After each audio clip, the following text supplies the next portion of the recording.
Pagbati sa ating mga viewers. Mga ka-senior citizens, binalaan ni Senior Citizens Party List Representative Rodolfo Ompong Ordains ang mga senior citizen laban sa maling impormasyon na kumakalat sa social media tungkol sa 1,000 buwanang universal pension. Anya, hindi totoo na lahat ng senior citizens ay otomatikong makakatanggap ng pensyon. Tanging mga kwalipikado lamang sa Social Pension for Indigent Senior Citizens program ng DSWD ang kasalukuyang nakakatanggap nito.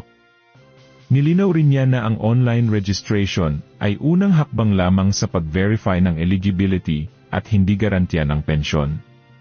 Hinikayat niya ang mga senior na magparehistro sa website ng NCSE at humingi ng tulong sa OSCA kung walang smartphone.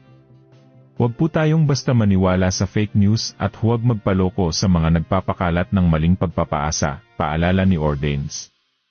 Ang 1,000 piso para sa lahat ng senior citizens, tinatawag din itong universal pension. Ito ay isang panukala pa lamang, hindi pa ito batas, kaya hindi pa yan matatanggap.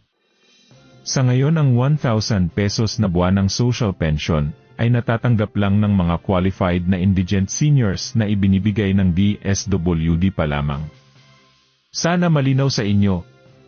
Muli, ito ang Senior Balita naghahatid sa inyo ng makabuluhang balita at totoong impormasyon.